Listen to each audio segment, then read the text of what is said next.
본 방송에서 제공하는 투자 정보는 투자 판단에 대한 조언입니다. 방송에서 제공하는 주식의 가치, 가격 상승 및 가격 하락에 대해서는 방송사에서 보장하지 않습니다.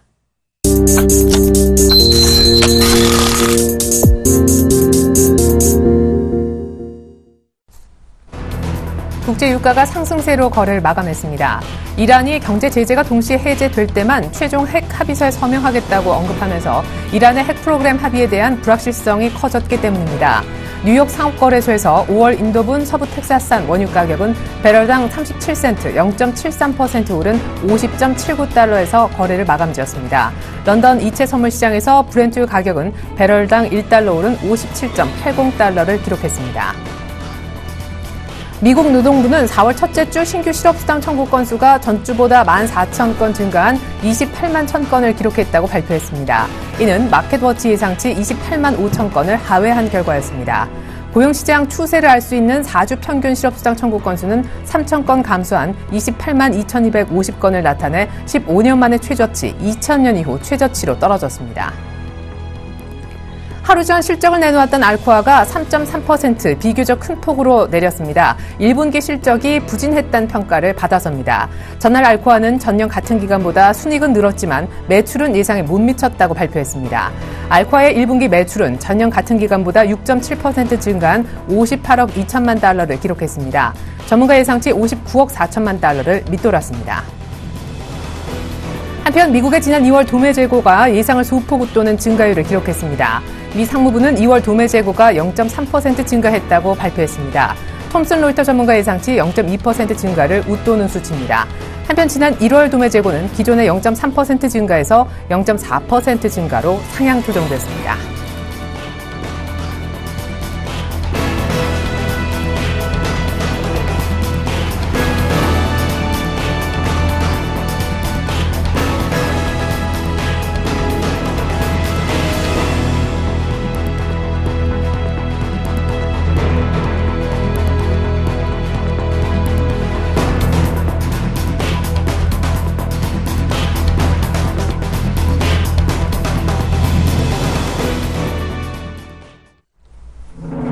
안녕하십니까. 출발 증시와이드의 최리나입니다. 간밤에 뉴욕 증시가 유가 반등에 힘입어 소폭이지만 오름세로 장이 마쳐졌습니다.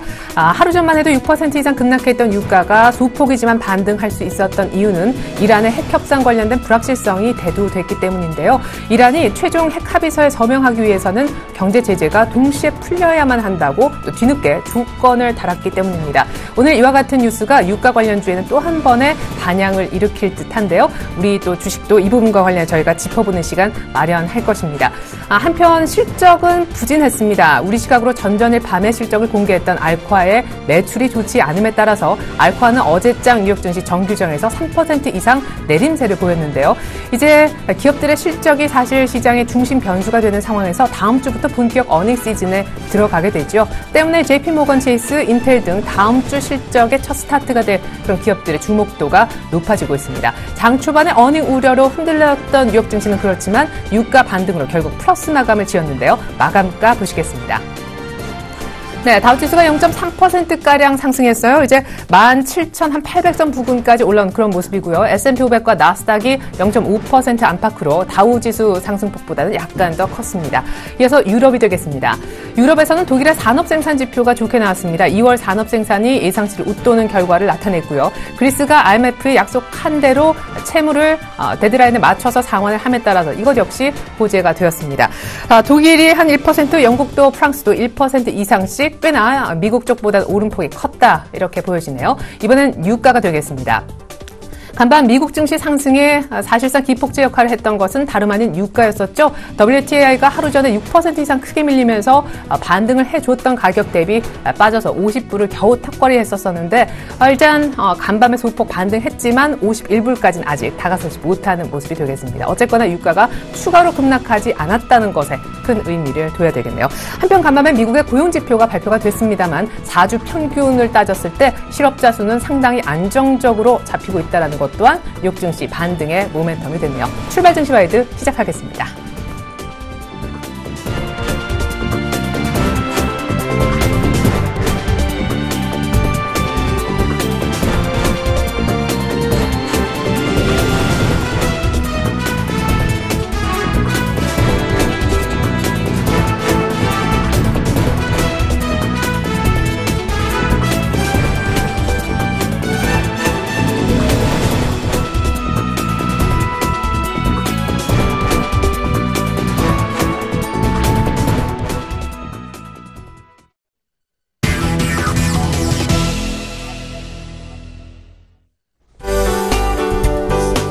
안녕하십니까. 신문 읽어주는 남자 예병문 멘토입니다. 시장이요, 분위기는 좋습니다. 그런데 아무래도 코스닥 쪽으로 더 집중이 좀 되고 있는 그런 모습입니다. 제가 왜 자꾸 종목 장세에 집중해야 된다고 말씀을 드렸고, 그 다음에 낙관적 관점을 좀 유지하셔야 된다는 얘기 계속 드린 이유가 분명히 여러분들께 있습니다. 그러니까 그 점 참고를 해보셨으면 좋겠습니다. 우리가 왜 이 중소형주가 계속 개별 장세가 이어졌냐면요, 결국은 개인들이 많이 몰린 곳이란 얘기예요. 그러니까 그 부분들을 좀 참고를 해보셨으면 좋겠습니다. 그래서 자, 간밤에 나온 주요 외신하고 그리고 국내 최대의 경제 일간지 서울경제신문을 살펴보면서 또 얘기 이어가도록 하겠습니다. 자, 외국 지표부터 다시 한번 짚어드리도록 하겠습니다. 자, 간밤에요, 미국이 소폭 좀 상승을 했습니다. 그러니까 미국이 지금 18,000선 부근까지 이제 거의 올려놨는데 17,958선에서 좀 마감이 됐고요. 일단은 지금 미국의 고용지표라든가 여러가지 경제지표가 불안하게 나오는 것이 결국은 금리 인상 시기에 대한 부분들, 6월 아예 지금 6월 얘기를 쑥 들어가 버리고 말았습니다. 그죠? 그래서 그 부분들이 오히려 시장에서 분명히 또 호재로 좀 작용을 하는 것 같아요. 그러니까 고용지표가 안 좋다는 것은 결국은 이 금리 인상 시기를 늦춘다는 상쇄적 효과가 있을 것이라는 얘기 분명히 드렸습니다. 그죠? 그 부분이 정확하게 맞아 떨어졌다고 보시면 될 것 같고, 그 다음에 유럽은요, 결국은 페르티 시대에 대한 수혜를 볼 수밖에 없다. 즉 1달러 1유로에 대한 그 시대에 대한 부분들을 계속 짚어드렸는데, 독일 닥스 지수가 또 1% 가까이 올랐고요. 영국의 FTSE 그리고 프랑스의 까크 지수 모두 1%대 오르는 강한 상승세. 결국은 알렉시스 치프라스와 그 다음에 리카르도 IMF 총재가 극단적 선택을 하지는 않을 것이라는 얘기를 말씀을 드렸는데요. 그 둘의 성향상 극단적 선택은 없을 것이라는 얘기가 정확하게 주요했던 것 같습니다. 그 부분 좀 참고를 해보셨으면 좋겠고요. 자, 지금 외신 쪽에서 보면 지금 뭐 여러 가지 기사들이 좀 나오는데 그 중에 좀 중요한 기사 하나를 좀 뽑아왔습니다. 그러니까 요거 좀 살펴보고 가도록 할게요. 자, 실리콘밸리에 대한 얘기입니다. 실리콘밸리 기업들이 플랜트 루트, 그러니까 즉 지금 작물, 실내 작물을 하는 내용들을 지금 좀 잡아봤어요. 그런데 이게 왜 이제 이런 실리콘밸리 기업들이 왜 갑자기 또 농작물 쪽으로 가느냐에 대한 얘기입니다. 농업이 1차 산업이잖아요. 그죠? 실리콘밸리면 첨단 산업인데 이것이 왜 1차 그 산업으로 가느냐에 대한 부분입니다. 그래서 자, 요거 한번 다시 한번 좀 살펴보고 가도록 하겠는데요.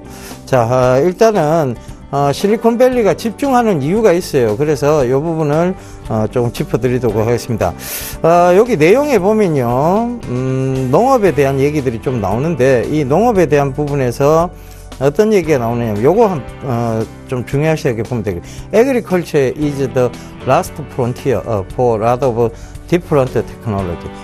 다른 산업들의 최종 정착지, 그냥 최종 그 마지막 개척지, 이렇게 해석하시면 될 것 같아요. 그러니까 농업은 결국은 다른 여러 산업들의 최종 개척지, 마지막 개척지라는 얘기를 하고 있습니다. 여기서. 그래서 이 농업을 크게 지금 나누는 게 프리시전 에그리컬처, 그러니까 정밀 농업에 대한 얘기고요. 그죠? 그 다음에 이 정밀농업, 그러니까 앞으로 이제 그 무슨 기술들이 발전을 하면서 이제 정밀농업이 됐다는 이 얘기를 지금 하고 있어요. 그리고 세계 식량난과 더불어서 이제 다양한 문제들이 이 정밀농업에 대한 투자들을 얘기하는 것이고요. 그 다음에 인도어 파밍이라고 해서 실내 경제입니다. 이 부분을 좀 최근에 보면 실리콘밸리 기업들이라든가 컨테이너 안에서 뭐 상추를 키우고 이런 얘기들이 여기 나옵니다. 그런데 그 컨테이너 안에서 상추 키우는 것이 300포기 이상 나온다, 뭐 이런 얘기들이 지금 여기 나오죠. 그죠? 그래서 그 부분 요 기사를 한번 읽어보시면 그 내용이 대강 나옵니다. 그 다음에 세 번째로 푸드 세이프티, 그러니까 식품 안전에 대한 부분이에요. 그러니까 우리가 먹는 것에 대한 불안감은 늘 있잖아요. 그죠? 이게 혹시 살이 찌지는 않을까, 농약 성분이 많지는 않을까, 뭐 이런 것들, 그런 것들에 대한 얘기들이 또 나오고요. 얼터너티브 푸드, 그러니까 대체식품이에요. 그러니까 최근에 그 중국에서 제일 돈이 많은 부호죠. 리커싱이 어디다 투자를 했느냐 하면 이 그 계란 대체제에다가 투자를 했어요. 그래 계란 대체제에 투자를 했는데 그 얘기들이 지금 여 밑에 나오고 있습니다. 그래서 얘기도 요 고기사도 여기 한번 읽어보시면 될 것 같아요. 그래서 리커싱 얘기 나오고 있고요. 그 다음에 그 리커싱이 투자한 회사가 햄튼 크릭이라는 회사인데, 이 햄튼 크릭은 계란 대체제를 만드는 회사입니다. 그 다음 다섯 번째로 바로 팜 로봇입니다. 결국은 이제 농업은 이제 이 로봇 기술로 의해서 접목이 된다. 즉, 그러니까 농업용 로봇에 대한 얘기들이 나오죠. 그래서 여기 기사 밑에 사진이 있습니까? 사진은 안 나오네요. 자, 농업용 로봇이 이제 뭐 제품을 식물을 키우고 하는 것들이 나옵니다. 그래서 요 기사들 읽어보면서 내가 느끼는 것은 뭐냐면, 앞으로 식량난, 그러니까 우리가 안 먹고 살 수는 없잖아요, 그죠?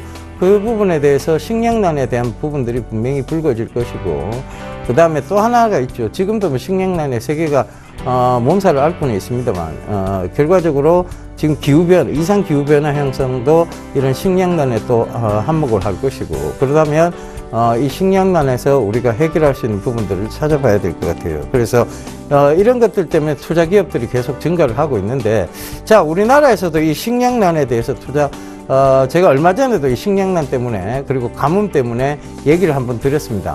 근데 여기 종자 회사가 하나 있어요. 굉장히 좋은 종자 회사인데, 농우바이오라는 회사입니다. 이 농우바이오가 최근 주가가 또다시 저평가 구간에 와 있고, 그래서 이 농우바이오라는 기업 좀 생각을 해보셨으면 좋겠어요. 그리고 남해아기오라고 비료 회사 있죠, 그죠?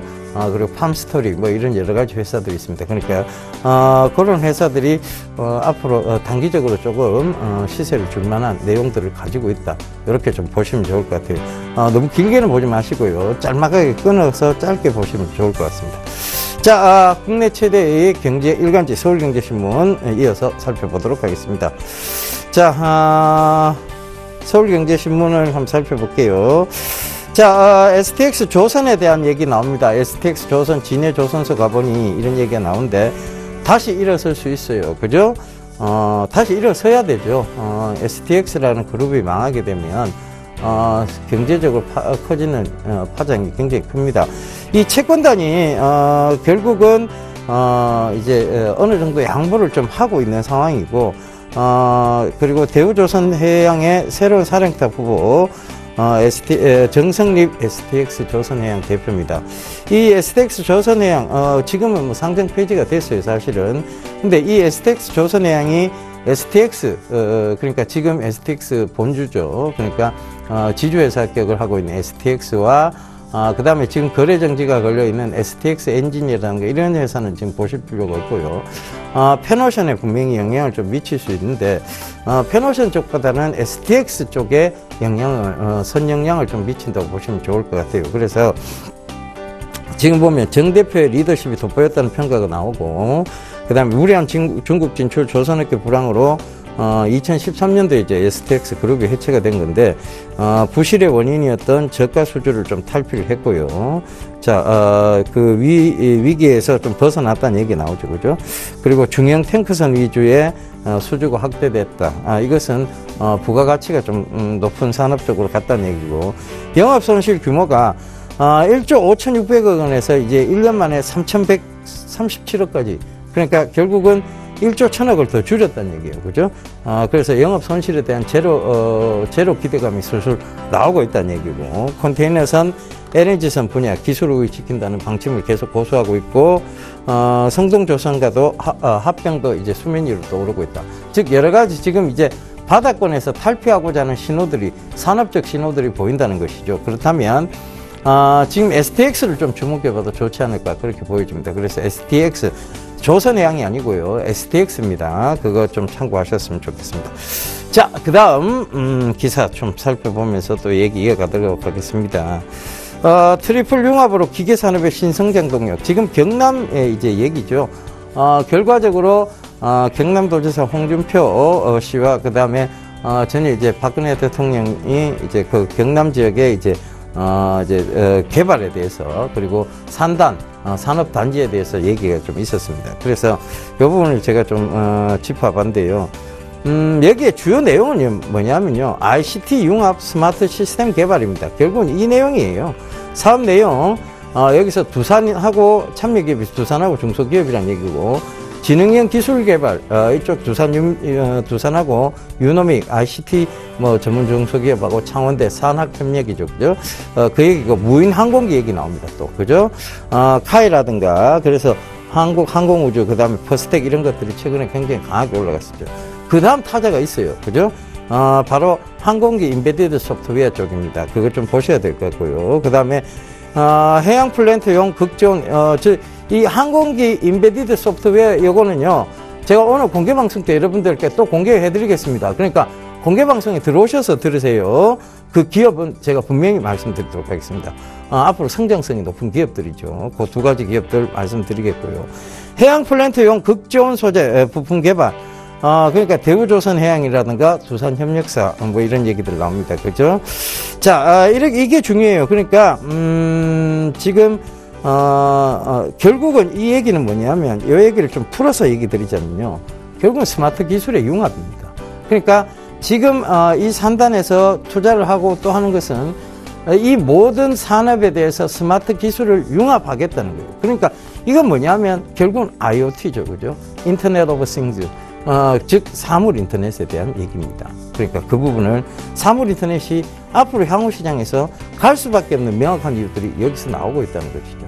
그래서 그 부분을 참고하시는 얘기입니다. 이 기사가 중요한 게 아니고요.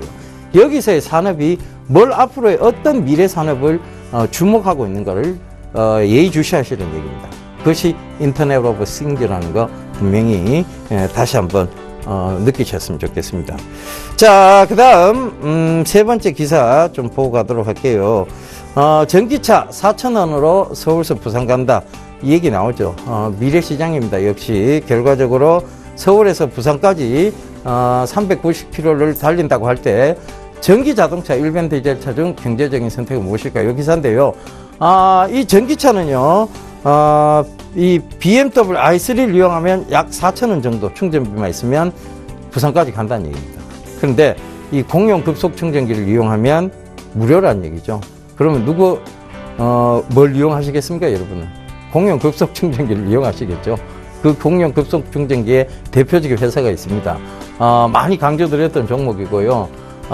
그 회사가 지금 최근 들어 주가가 조금 변동성 나타나고 있습니다만 마지막 어떤 개인 털기가 아닌가 그렇게 보여질 만큼 변동성을 주고 있습니다. 그래서 여러분들 아마 제가 얘기하면 그 종목 얘기하실 거예요. 제가 워낙 강조를 많이 드렸기 때문에.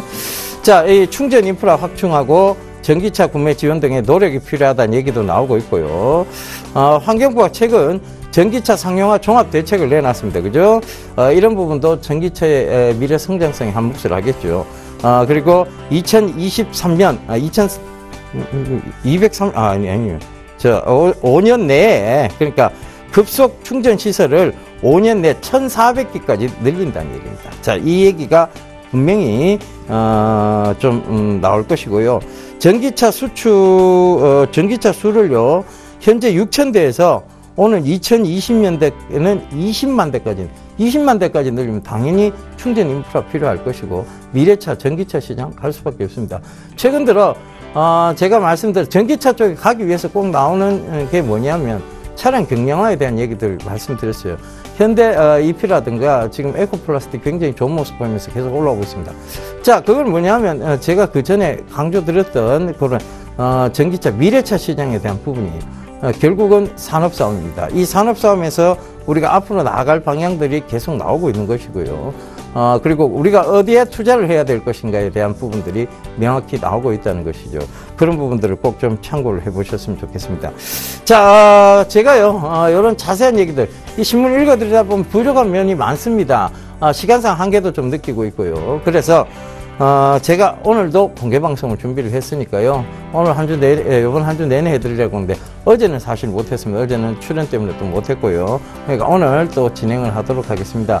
8시 50분부터요. 10시 30분까지, 그러니까 1시간 약 40분 동안 공개 방송을 진행하는데요. 이 신문 읽어주는 남자의 보충 강의 정도로 생각을 하시면 되겠습니다.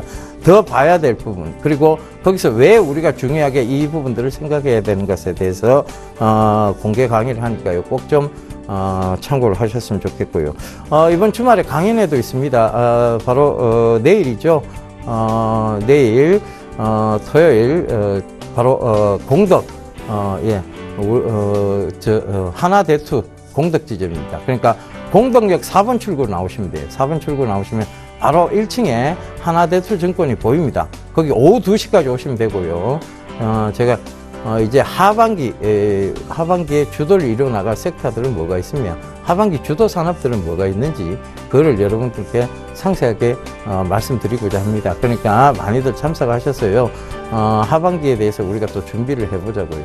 예, 그 점 참고하셨으면 좋겠습니다.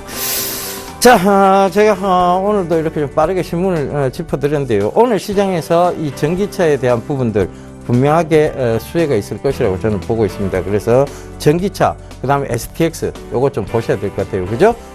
두 가지 좀 강조드리겠고, 오늘 투자 제안 한 가지 한 말씀 드리고 저는 물러가도록 하겠습니다.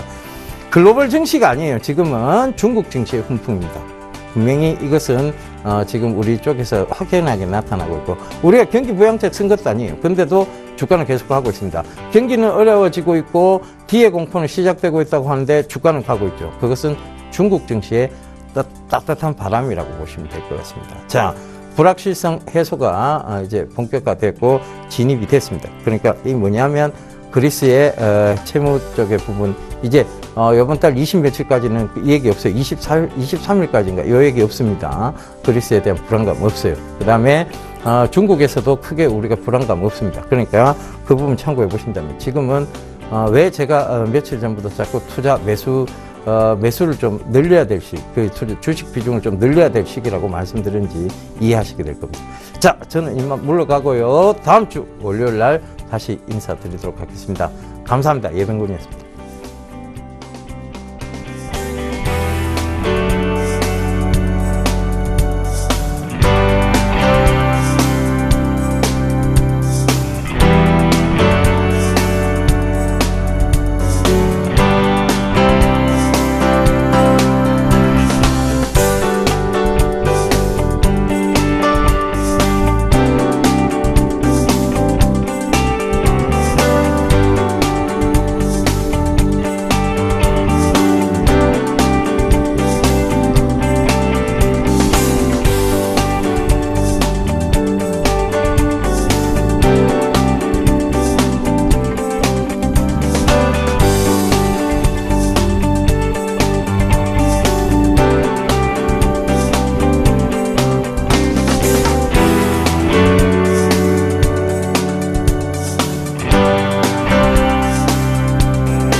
네, 삼성전자의 전략 스마트폰인 갤럭시 S6와 엣지가 오늘 전 세계 동시에 출시가 되는 그런 날입니다. 부진했던 삼성전자 스마트폰 사업부의 부활을 일으킬 수 있는 신무기가 될 수 있을까요? 오늘 이 부분 짚어보겠습니다. HMG 투자증권 노근창 센터장 연결합니다. 어느새 센터장님이 되셨네요. 늦었지만 축하드리겠습니다. 안녕하세요. 네, 감사합니다. 네, 자, 삼성전자 야심작 갤럭시 S6와 프리미엄급 폰인 S6 엣지가 오늘부터 출시가 되는데 이미 어제 베일을 벗었잖아요. 앞서 모바일 월드 콩그레스에서부터 호평을 받은 걸로 알고 있습니다. 스펙부터 공개해 주시죠. 예, 일단 두 개의 타입이고요. S6와 S6 엣지 이렇게 두 개가 나왔습니다. 특히 엣지 같은 경우에는 양면 커브드 디스플레이를 장착해서 상당히 디자인 혁신을 이룬 것으로 저는 보고 있고요. 두 제품의 공통 스펙은 일단 알루미늄 메탈을 장착을 해서 아이폰이랑 유사하고, 또 지문인식도 또 기존 스와프 방식이 아니라 에어리어 방식이라서 훨씬 더 사용자 편의성을 제고했습니다. 거기에 이제 무선 충전과 이런 부분들을 많이 보강을 했고, 또 7월부터는 삼성페이까지 이제 지원이 되기 때문에 전작 대비해서 많이 하드웨어적으로 아니면 소프트웨어적으로 많이 좀 업그레이드 되었다, 그렇게 저희는 평가하고 있습니다. 네, 하지만 아이폰처럼 해외에서 밴드게이트 논란도 좀 있었던데요.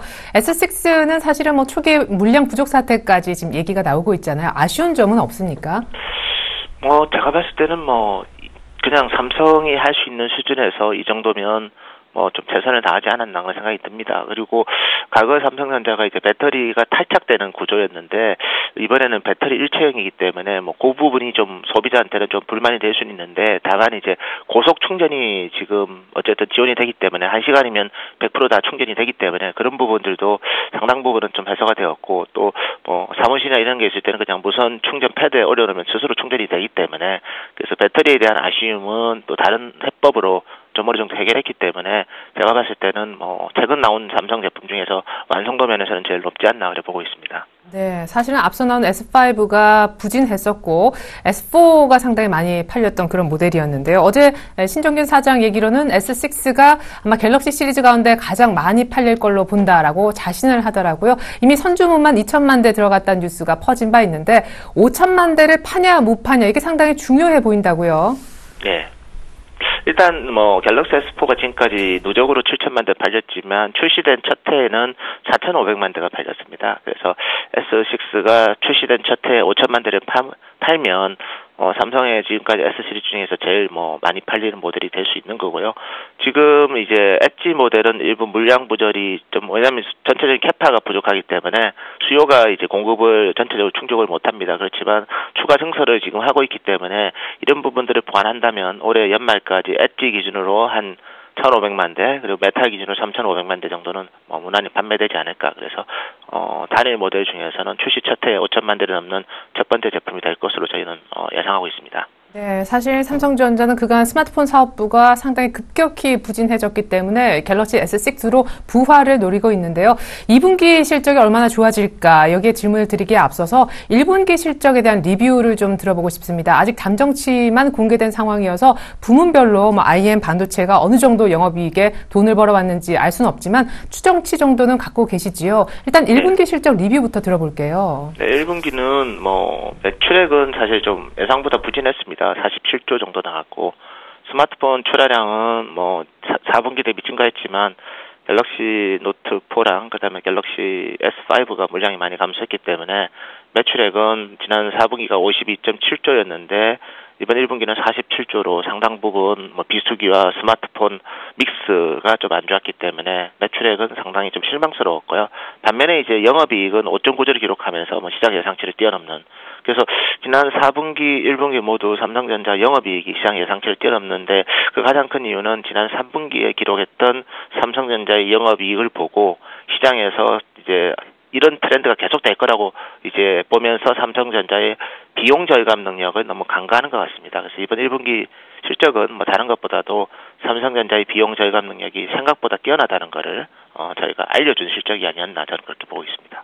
예, 그래요. 비용 절감에 때문에 사실 매출은 별로 좋지 않았지만 수익성, 영업이익은 생각보다 늘어날 수 있었다. 그럼 결국 종합해 보면은 비용은 이렇게 계속 줄이는 이런 분위기 속에서 신제품, 신무기를 얹게 되는 삼성전자인데 2분기 영업이익은 어느 정도까지 예상하고 계십니까? 네, 2분기에 저희가 시장에서 공격적으로 보는 분들은 갤럭시 S6 시리즈가 한 2천만 대 이상 판매되는 거로 보는 분도 있는데 그거는 좀 상당히 오버하는 것 같고요. 제가 봤을 때는 부품이랑 이런 게 공급이 부족하기 때문에 생각보다 그렇게까지 만들지는 못할 것 같습니다. 그렇지만 한 1,800만 대에서 1,900만 대 수준은 가능할 것 같습니다. 그렇게 이제 그걸 감안해서 이제 저희가 실적 추정을 해보면 대략 8조 원대까지 영업이익은 가능하지 않을까. 그러면 작년 2분기가 7.2조였기 때문에 드디어 삼성전자가 이제 전년 대비 성장을 이번 2분기부터는 하지 않을까 저희는 그렇게 예상하고 있습니다. 네, 이제 QOQ 성장을 넘어서 YOY 그러니까 1년 전 같은 기간 대비 성장을 이번 2분기부터 다시금 시작할 수 있을 것으로 본다 하셨는데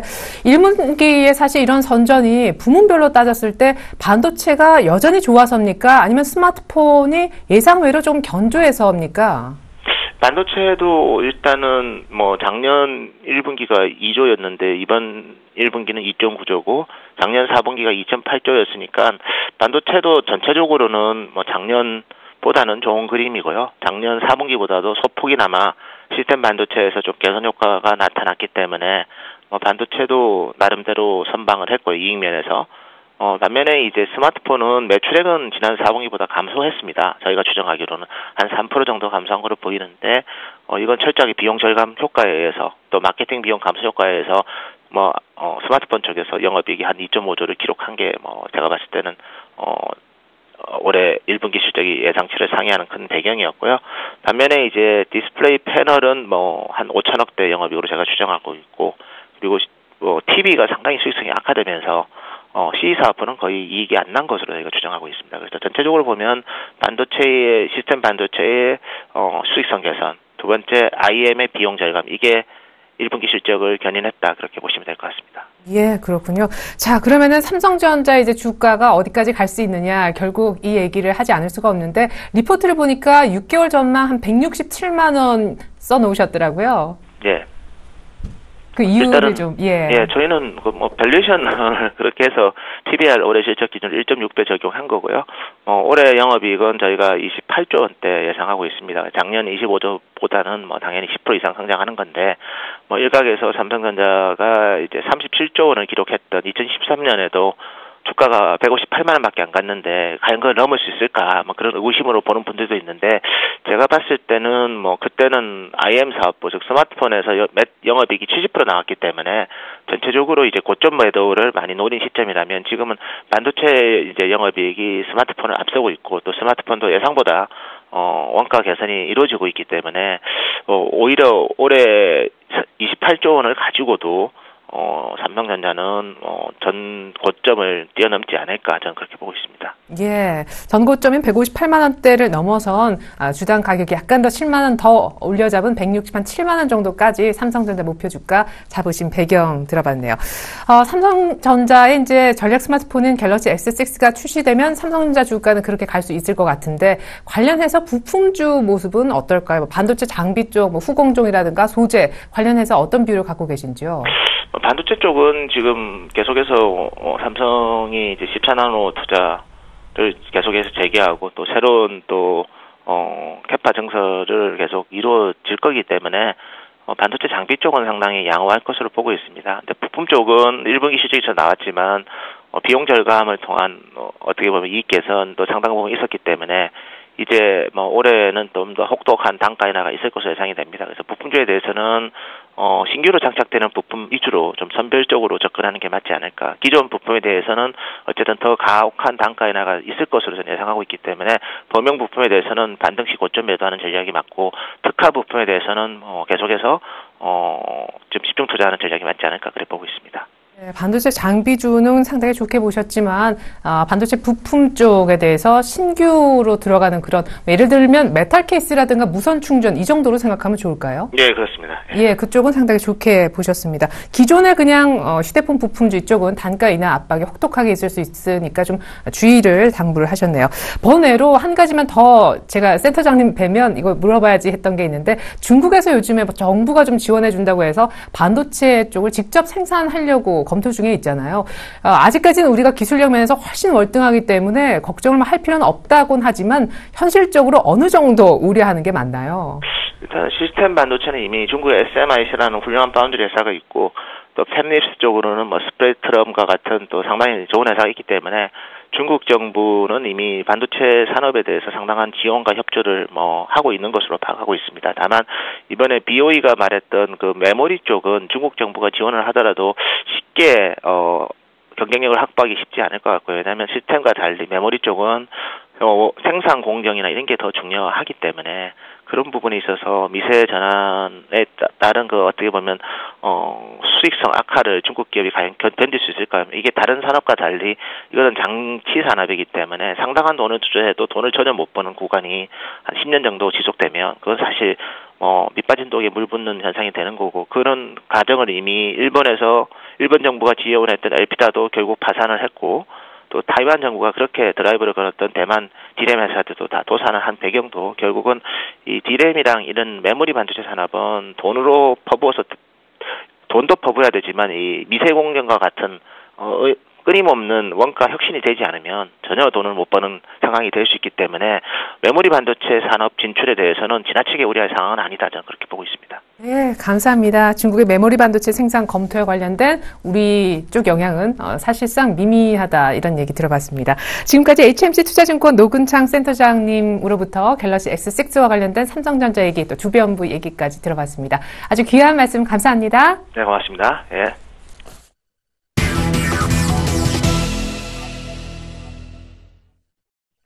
네, 이어서 시황의 신 모시고 이제 잠시 후에 열릴 국내 시장에 필요한 전략 세워보도록 하겠습니다. 오늘은 SK증권 영업부 PIB 센터에 계시는 이재광 이사님 만나보겠습니다. 이사님 안녕하세요. 네, 안녕하세요. 예. 자, 일단 금통위 어제 옵션 만기 변수는 뭐 좀 미미했었던 것 같고요. 뭐 기관이 팔아서 코스피는 약간 쉬었고 코스닥은 더 갔는데 바이오, 제약, 특히 뭐 화장품 대단하네요. 간밤에 미국도 반등했더라고요. 네, 그렇습니다. 참 주식 투자 격언에 보면 가는 말에 채찍질을 가하랬다고. 참 이번에도 여지가 없네요. 가는 놈만 가고 못 가는 놈 못 가는. 어떤 투자자분 전일장 저한테 전화를 주시면서 그런 하소연을 하시더라고요. 가는 말에 아직도 쫓아가야 되느냐. 근데 그것은요, 제가 이런 말씀 드렸습니다. 어제 오늘 일이 아니라 내일도 마찬가지일 것이라고. 자, 다시 한번 강조해 드립니다만 투자자분들이 가장 못하시는 것이 그것이 아닌가 생각이 돼요. 수익이 나면 팔지 말때도 잘 팔립니다. 그죠?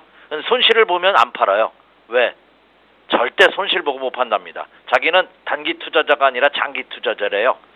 근데 손실을 보면은 안 팔고 이익이 나면 파는 것은 그거는 그 자유에 불과하죠. 그거는 장기 투자자라고 할 수 없지 않나 생각이 됩니다. 더 극단적으로 포기하면은 만약에 손실 봤다고 추가 하락을 알면서도 안 파는 것은 그렇죠. 투자하는 자세가 아니지 않나 이렇게 생각이 됩니다. 자, 생각이 바뀌어야 습관이 바뀐다고 합니다. 습관이 바뀌어야 행동도 바뀌고요. 그 행동이 바뀌어야지만 여러분이 원하는 수익을 올릴 수 있다는 점 명심하시기 바랍니다. 그리고 이번 장에서 실패했다 하더라도 서러워하지 마십시오. 왜? 내일 또 장이 열리고 모레도 열린다는 점 명심하시기 바랍니다. 자, 오늘 한 주간을 마감하는 금요일장입니다. 여의도에 이번 주말에 벚꽃 축제가 아주 한창일 거라고 하죠. 아마 제가 근무하는 여의도 지역 아마 오늘 금요일을 앞둔 시점이기 때문에 오늘 오후부터는 아주 번잡하지 않을까 이렇게 생각이 됩니다. 자, 주식시장도 활짝 핀 벚꽃만큼이나 아주 좋은 그런 모습을 보여주고 있고 일부에서는 좀 쉬었다 가는 것이 어떠냐 하는 의견이 제시될 정도로 긍정적인 모습입니다. 국내 시장 어제 뭐 코스피 시장은 그쵸 250포인트대에서 등락을 거듭하는 혼조 양상을 보였고 말씀해 주신 대로 코스닥 시장은 강세를 실현하는 그런 모습이 펼쳐졌죠. 근데 어제장에서 그 금통위에서 금리를 발표했는데 결국 동결이 됐습니다. 기준금리가 1.75%. 야, 사상 초유의 1%대 진입을 한 이후에 계속해서 동결되는 모습이고요. 어제 이 시간을 통해서도 말씀을 드렸습니다. 금리가 동결된다 하더라도 크게 걱정할 필요 없다. 왜? 이번 달에 동결이 되면 다음 달 또 그 다음 달 추가 인하 가능성 충분히 상존한 그런 모습을 보여주고 있다는 점이죠. 그렇다면 금리가 더 이상 국내 주식시장의 상승의 걸림돌이 되지는 않을 것으로 이렇게 판단이 됩니다. 자, 오늘 새벽에 끝난 뉴욕 증시 혼조 양상을 보였죠. 달러 강세로 인해 그리고 일부 기업들이 실적 악화 우려감으로 인해서 장중 급등락을 거듭을 했습니다. 그러나 결국은 웃고서 끝났죠. 그것은 그만큼 미국 시장도 견조하다 하는 것이 그 영향이 아닌가 이렇게 생각이 되고 있습니다. 특히 유가가 상승을 했죠. 유가가 상승하면서 에너지 관련주들이 큰 폭에 상승한 것이 미국 주식시장을 상승으로 마감시킨 하나의 요인이었다 이렇게 생각이 되고요. 자, 전일장에서는 유럽 증시가 아주 독특한 급등 양상을 보였죠. 야, 참 대단합니다.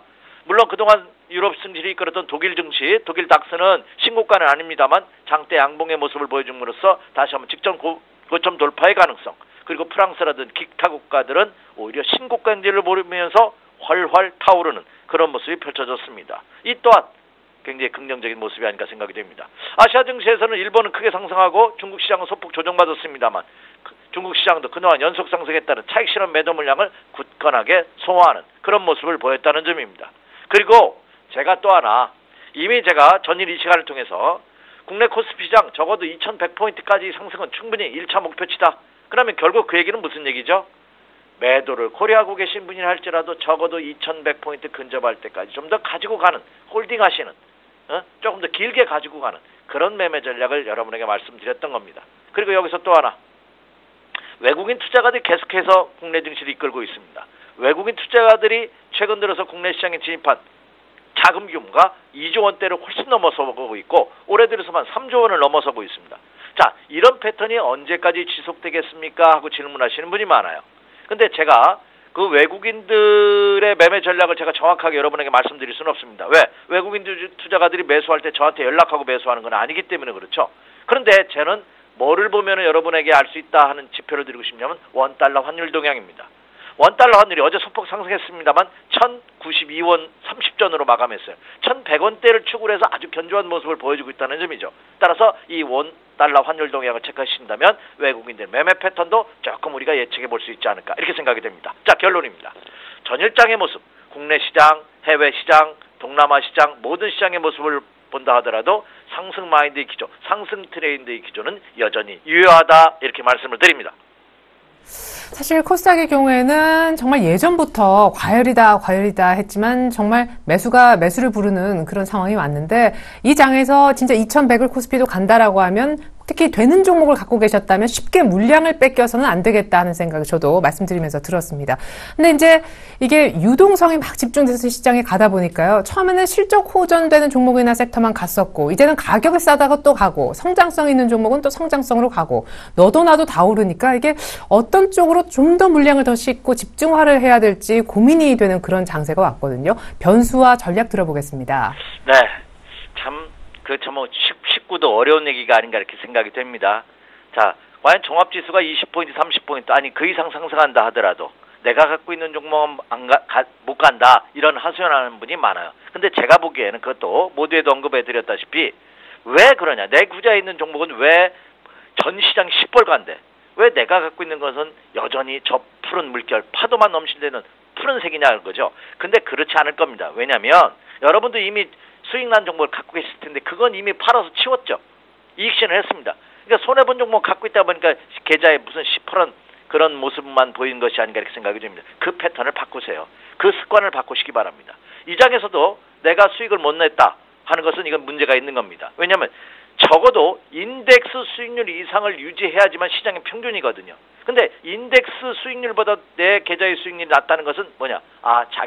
자신의 투자 패턴이 잘못됐다는 거 명심하시기 바랍니다. 그럼 확 뜯어 고쳐야 되지 않나 생각이 됩니다. 그 점을 염두에 두시기 바라고요. 여전히 저는 국내 시장의 추가 상승률이 충분히 더 있다고 봅니다.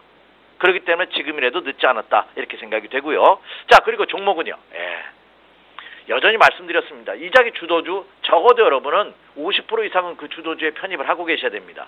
나는 이제 시작하는 종목을 서서히 완만하게 중장기적으로 모아가겠다 이런 전략을 갖고 계시다 하더라도 저는 이렇게 생각합니다. 오늘 좋은 종목이 내일도 좋고 한 달 후에도 좋고 내년도 좋다고 생각합니다. 지금 안 좋은 종목은요 언제 좋을지 모릅니다. 그리고 전에 제가 이 시간을 통해서 여러분에게 언급해드렸다시피 여러분 투자자들이나 저 또 마찬가지입니다. 주가의 바닥을 만들 수 없습니다. 그건 또 역으로 주가의 상투도 만들 수 없습니다. 그리고 주가라는 것은요 항상 그렇죠. 목표치보다 더 갑니다. 그 오버슈팅이라고 하죠. 하락할 때는 마찬가지죠. 여기가 바닥이겠거니 이 회사의 가치를 보면 여기서 더 이상 하락하면 안 돼 하는 생각을 가졌다 하더라도 주가는 어떻게 해요? 더 하락합니다. 그게 시장 매매 패턴이거든요. 자, 그렇다고 본다면 지금 장 아직도 증권이라든지 화장품이라든지 일부 화학, 제약, 바이오 이런 종목군들을 가지고 있지 않다면 역시 지금이라도 적어도 절반은 편입해야 된다 이렇게 생각이 되고요. 또 하나 이제 본격적으로 어닝 시즌입니다. 미국도 마찬가지, 국내도 마찬가지죠. 자, 삼성전자가 이제 실적을 발표했습니다. 실적 발표 이후에 주춤거리고 있죠. 150만 원대 진입을 앞두고 있는 시점에서 결국 저는 진입할 거라고 봅니다. 제 앞에서 설명하셨던 분이 아주 삼성전자 그 갤럭시 S6 판매에 따라 그 부품주도 언급을 해주시더라고요. 아주 좋습니다. 그런 종목군들 여전히 눈여겨보셔야 되지 않나 이렇게 생각이 되고 또 실적이 호전이 예상되고 있는 종목군들 굉장히 많습니다. 계속해서 지속적인 관심이고요. 그리고 저는 오늘 이 시간에 이걸 하나 언급해드리고 싶습니다. 자, 올 6월부터는요.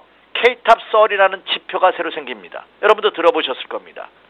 그 기존에 있던 그 어떤 지표보다도 그 영향력은 파괴적일 것이라고 생각합니다. 제가 그렇게 보는 가장 큰 이유는 뭐냐?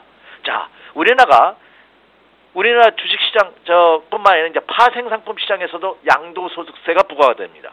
그러니까 선물 옵션 투자하시는 분이 이제 양도소득세를 내야 돼요. 그런데 올 6월부터 생성되는 이 K탑30에는 양도소득세가 면제가 됩니다.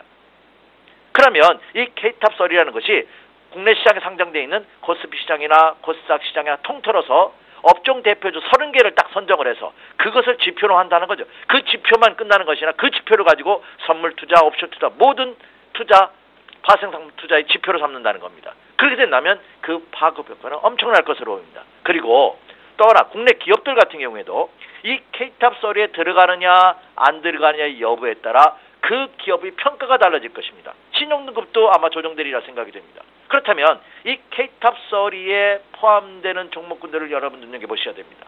그런데 이 K탑 서리에 포함되기 위해서는 세 가지 큰 조건을 충족시켜야 돼요. 첫째, 업종 대표줘야 됩니다. 그리고 실적이 좋아야 돼요. 그리고 또 하나 중요한 게 있습니다. 액면가가 50만 원 이하여야 됩니다. 그러면 이번에 그 초고가주인 아모레퍼시픽이 아모레그룹이 액면 분할을 발표를 했죠. 그래서 지금 아모레퍼시픽 같은 경우는 335만 원입니다.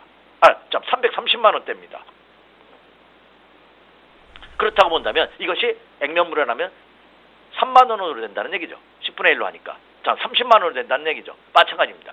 그리고 나서 발표한 이후 발표되는 당일날은 출렁거렸으면 그 위에 지속적인 상승을 하고 있거든, 신고가행진을. 자, 그렇다면 충분한 회사의 업종 대표주임에도 불구하고 실적이 좋음에도 불구하고 유동성 문제 때문에 거래가 적었던 소량의 거래밖에 안 되는 고가 100만 원이 넘어가는 이 고가 우량주들은 여러분 눈여겨보실 필요가 있지 않나 이렇게 생각이 됩니다. 자, 그래서 이미 갖고 있던 주도주 여전히 보유, 홀딩하는 전략 유효하고요. 그리고 이미 한번 이익 실현하셨던 분이라 할지라도 JMS 전략 좋습니다. 제가 이런 말씀도 드렸죠. 저는 주식 투자 전략을 내면서 내가 판 가격보다 더 높게 살 이유가 있죠. 그때 더 좋습니다. 더 기분 좋게 삽니다. 왜? 이건 통한다는 신호라고 보니까. 그렇다고 본다면 역시 편입하시기 바라고요. 그리고 신규로 시작하는 종목 중에서 고가 자산주들, K탑 서리에 포함될 가능성이 높은 종목군들 같이 눈여겨보십시오. 이렇게 말씀을 드립니다. 네, 한 가지만 좀 더 여쭤볼게요. 증권주가 여기에서 지금 신규 매수한다라고 했을 때 몇 프로 정도 더 추가 수익이 난다라고 보십니까? 그냥 평균적으로요. 예, 지수를 좋게 보시니까. 예, 저한테 그러시더라고요. 제가 SK증권에 있으니까 예. SK증권이 최근 3주 동안 상승률이 거의 100%거든요. 1,000원대부터 지금 어제 종가로 보면 1,745원입니다. 예? 거의 바닥에서 보면 100% 이상 올라왔는데 과연 여기서 목표 수익률을 얼마나 잡느냐 이렇게 질문하시는 분이 있는데요. 그것은 참 어렵습니다. 왜냐하면 1차 목표 수익률을 제가 종합지수를 2,100포인트로 잡았죠. 마찬가지로 종합지수와 같이 연동해서 보시면 됩니다. 이게 지수 관련주니까. 그리고 SK증권을 기준으로 본다면 지금 이렇게 올라왔는 여기서 그럼 10%가 올라겠냐 20%가 올라겠냐 이렇게 질문하시는 분이 있어요. 그런데 과거에도 보면은요. 제가 비근한 예를 들게요. 2003년도부터 2007년도까지 5년 동안 그때 현대중공업이 5만 원부터 50만 원까지 올랐습니다. 막판 3년 동안에는 더 그 빛을 쳤죠. 그러니까 이거는 아무도 모른다는 거죠. 그 목표 주가는 우리가 단순히 예상할 따름입니다. 그렇다면 현재 증권주들이 과연 어디까지 올라가겠느냐? 저도 여러분에게 자신 있게 말씀드릴 수는 없습니다. 다만 현재 주도주가 여전히 유효하고 그리고 또 하나 추가 상승 탄력도가 충분히 가능하고 그리고 원가 개선을 포함한 재무제표 개선 그리고 실적 호전에 의해서 지난해보다 올해 얼등한 증권회사들의 수익 향상률이 증가된다는 점을 감안해 본다면 충분히 여기서 목표 가격대를 정할 수 있지 않나. 그렇다면 SK증권을 경우 1,700원대에 보면 여기서 20-30% 업을 한다 하더라도 충분히 매력이 있는 그런 모습이 아닌가. 그래서 단순히 이 종목이 이렇게 올라왔는데 여기서 얼마나 더 가겠어 이런 판단은 현 시장에서는 의미가 없지 않나 이렇게 생각이 됩니다. 마지막으로 한 가지만 더 여쭤보겠습니다. 이 화장품주도 좋게 보시는지 언급이 아예 없으신지 사실 제약은 언급을 살짝 하셨지만 화장품주가 또 이 과매수 논란이 있었던 게 언제 옛날서부터거든요. 근데 계속 상한가에 상한가를 치니까요. 그렇죠. 네. 참 이것도 참 예전에 제가 이렇게 이 서울경제TV에 전에도 같이 제가 출연했었죠. 몇 년 전에. 그때도 제가 이런 말씀드린 거 기억하시나 모르겠습니다. 어떤 그 미국의 투자 주부예요. 주식에 대해서 잘 모르시는. 근데 유한 킴버리를 사가지고 굉장히 큰 수익을 낸 적이 있습니다. 그분은 왜 샀냐면 시장에 갔더니 기저귀가 맨날 동이 난답니다. 예약을 해도 애기 기저귀요. 그래서 이 회사가 어느 회사인가 보니까 그 회사다는 거죠. 그래 그 회사는 앞으로 이렇게 잘 팔리면 수익이 나겠구나 해서 샀다는데 그것이 엄청난 수익을 창출했다고 합니다. 화장품도요. 제 선배 한 분이 오파를 하시는데 지난해 연말부터 화장품 좀 저한테 구해달라고 하시더라고요. 혹시 화장품 회사에 아는 임원 있으면 좀 소개 좀 시켜달래요. 가격은 상관없이. 물건을 못 구한답니다. 근데 지금도 마찬가지라고 합니다. 자, 그렇다고 본다면 이 화장품주의 랠리 또한 저는 충분히 더 이어질 가능성이 높지 않을까 이렇게 생각이 됩니다. 물론 화장품들도 지금 최근에 보면 고가 유명 브랜드 화장품들은 지금 옆으로 횡보하는 소강 국면입니다. 그래서 저가 화장품들은 막 점상가를 치는 등 막 급등하고 있습니다. 자, 그런데 그거의 그 투자 성향에 따른 패턴 그리고 자신의 매매 스타일과 능력에 따른 차이는 좀 있겠지만 여전히 화장품들도 추가 상승 가능성은 충분히 있는. 저 같으면은 지금 매수할래 말래 양자택일 해라. 그럼 여전히 저는 매수 마인드 전략을 드립니다. 네, 알겠습니다. 자, 일단 잘 가는 종목에 올라타야 되는 장이다라고 하셨고요. 되는 종목, 수익 내는 종목 절대 잘라서는 안 된다라고 얘기하셨습니다. 오늘 번외로요. 화학, 바이오, 증권, 화장품 다 좋다고 얘기하셨지만 고가 우량주에 대한 매수도 다시 한번 강조해 주셨습니다. 지금까지 SK증권 영업부 PIB센터 이재광 이사님과 함께 해봤습니다. 주말 벚꽃 구경 잘하세요. 고맙습니다. 네, 감사합니다.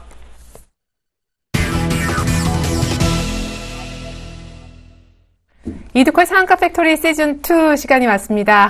여의도에 계시는 이드코 멘토 만나보겠습니다. 안녕하세요. 반갑습니다. 네, 뒷백에는 아직 벚꽃은 안 보이네요. 네네.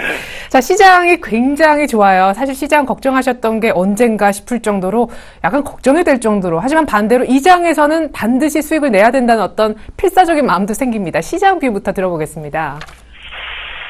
네, 역시나 시장 굉장히 강한 그런 모습이죠. 일단, 하지만 어제 같은 경우에도 이제 역시나 기관들의 어떤 강한 그런 매도세가 나오게 되면서, 음봉 마감하는 사실은 그런 모습들이 좀 나아졌었죠. 최근 들어서 이제 2050포인트, 2060포인트에 대한, 그런 저항 구간을 통과하는, 그런 상황에서 양봉보다는 음봉 캔들이, 현재 많은 모습들 계속적으로 나오고 있는 그런 상황이기 때문에, 현재 구간 좀 강력한 파워를 가지고 상승하기 위해서는, 그동안 매도를 일궈냈던 기관들의 매수세, 강하게 좀 전환을 해줘야 된다라고 좀 말씀을 드렸는데, 자, 역시나 어제도 이제 2,000억 넘게 매도세가 좀 나와주게 되면서, 오늘 5일선을 조금은 지지하려는 듯한 어떤, 그런 모습들이 좀 나오고 있죠. 하지만 아직까지 지금 계속적으로 5일선, 3일선 타고 가고 있는 그런 상황에서, 종목별 차별화 장세 계속적으로 나오고 있는 상황이기 때문에, 코스피도 그렇고 코스닥 지수도 마찬가지 5일선, 3일선 지지 여부 계속적으로, 체크를 좀 해봐야 되는 그런 상황이지 않나 싶습니다. 자, 결국 이제 어제, 또다시 순환매가 화장품주들, 바이오 제약 관련주들로 들어오는 모습이었죠. 정말 대단한 것 같습니다, 진짜. 과열의 대표적인 종목이 되겠죠. 삼성 LNS. 삼성 LNS가 이 구간에서 상한가가 들어갔다는 게, 정말 진짜 놀라울 따름이고, 일단, 제약 바이오 관련주들이 진짜, 계속적으로 상승이 좀 나와준다는 거에 대해서, 멈출지 모르는 투기. 사실 뭐 관련주들이 대단한 게 아니라 개인 투자들이 좀 대단한 것 같아요. 지금 거의 묻지마 투자식의 어떤 투자가 한 달째 지금 지속되고 있는 그런 상황인데, 자, 2000년 초에, 벤처 IT 붐 때 이런 상황들을 보고 정말 오랜만에 보는 것 같습니다.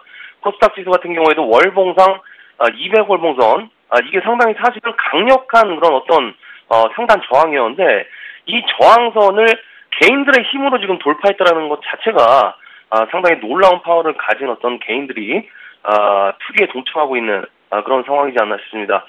자, 해서 이제 이런 투기장 속에서 신규 포트를 구성하신 분들보다는 기존에 오랫동안 물려있던 주식을 보유하고 계셨던 분들 상당히 소외감을 좀 느끼실 것 같은데, 일단 제가 생각하기에는 자신이 없으신 분들은 굳이 무리해서 포트 변화를 줄 필요는 없지 않나, 이렇게 좀 말씀을 드리고 싶습니다.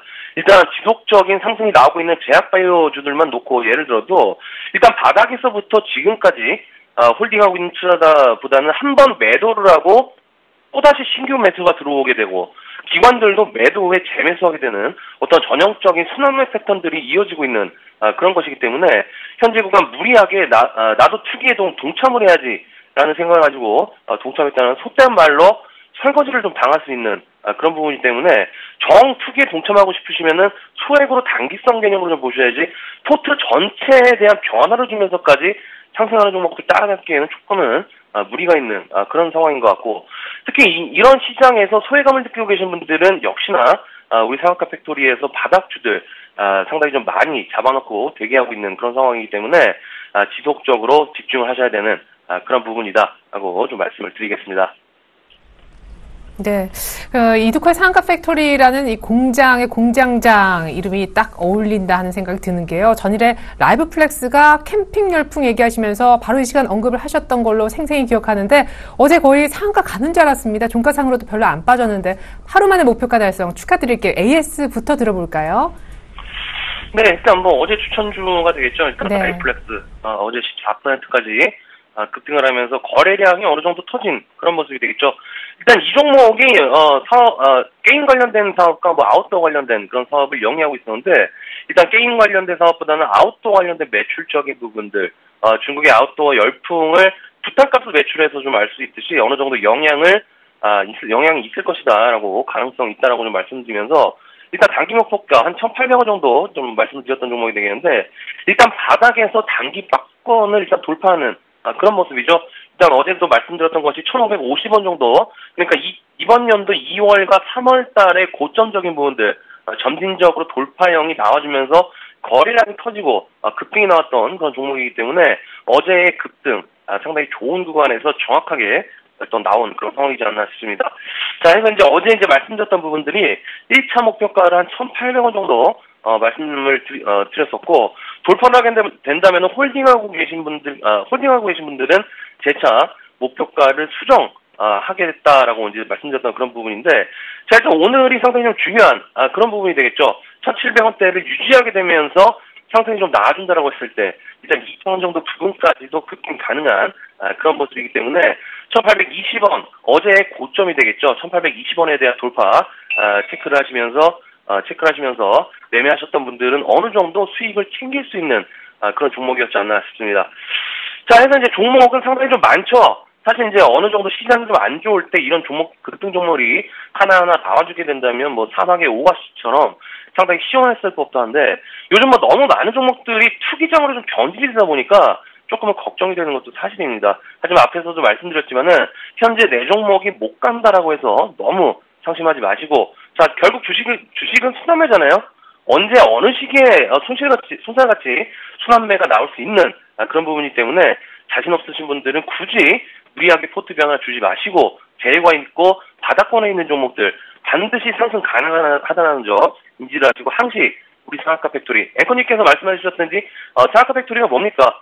상한가를 만드는 공장이잖아요. 그렇게 되기 위해서는 항시 여러분들이 함께 동참하셔야 된다는 점 잊지 마시고 오늘 금요일입니다. 날씨도 좋을 거로 예상이 되는데 우리 시청자분들께서도 파이팅 하시고 주말 잘 보내시길 바라겠습니다. 오늘 상한가 팩토리는 여기까지입니다. 고맙습니다. 네, 라이브 플렉스 갖고 계신 분들 또 따라 사신 분들 수익 크게 냈는데 축하의 말씀 드리겠습니다. 1,700원 오늘 유지한다면 2,000원까지 목표가 추가로 올려 잡아주셨습니다. 공감 가는 전략 주시는 분이죠. 지금까지 샘플러스 이두코멘트와 함께했습니다.